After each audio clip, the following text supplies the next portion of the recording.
So today we're going to turn this empty 10-gallon aquarium into a very simple but effective shrimp breeding tank for as cheap as we possibly can.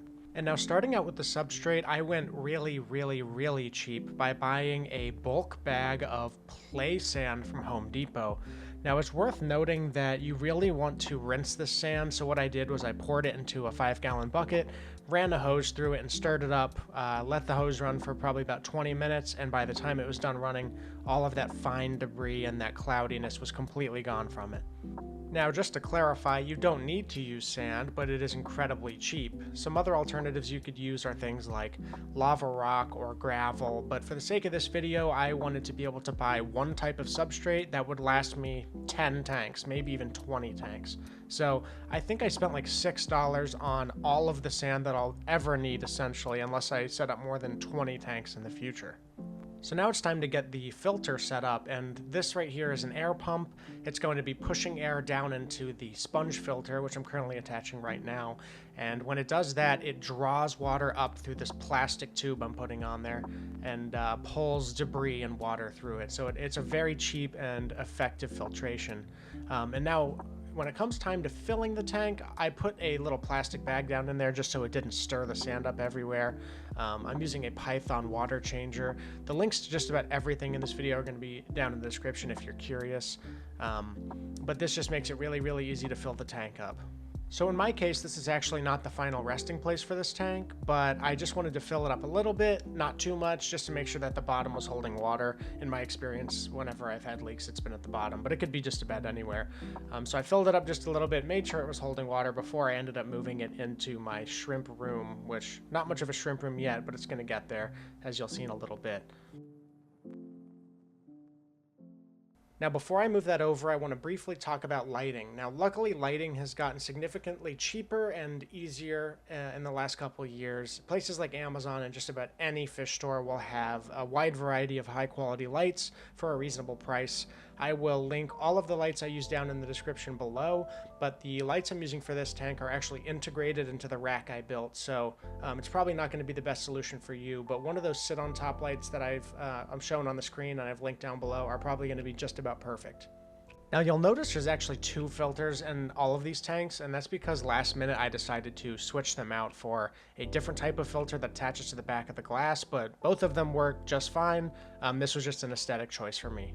And because shrimp love plants, it's time to get some plants in there. So what you're looking at is Java fern. I got this on eBay. I think I paid like $3 a piece for them or something like that. They're super cheap and really hardy. We want to put as much plants as we can in our tank with shrimp and have as much surface area as possible. So you can see that 2 of these tanks have lava rock in the back corner. That was just an experiment to see if the shrimp in those tanks did better than the tank without it. And also those little cups right there, that's Java moss. So you'll see later just how amazingly that did over the last 4 months. It really is important to have moss. I think it's the most influential plant you can possibly have. So it's really important to note that Java fern actually doesn't root down in the substrate. It doesn't root at all. So what I'm doing here is attaching it to some pieces of lava rock to weigh it down using cyanoacrylate based glue. Now I highly recommend using the gel glue, this super, thick gummy type of glue. It just makes it a lot easier. And make sure that the active ingredient is cyanoacrylate because that's fish safe. It's definitely not going to cause any issues for your shrimp. So that's definitely worth noting. Be careful any glue that you use in your tanks. So now it's time to get our moss in here, which if you're going to exclude any plant, make sure it's not moss. Like I mentioned before, it is so important. It does amazingly in these tanks and provides so much surface area for biofilm to grow, for baby little shrimp to hide, for your adults to forage on. Trust me, moss is the best possible way. And actually, as you'll notice later, I added a second species of moss off camera. That is pillow moss or pilo moss. I still don't really know how to pronounce it, but either way, that moss is also done amazingly. So I'm going to go ahead and get these tanks filled up, make sure they don't leak, and we'll go from there.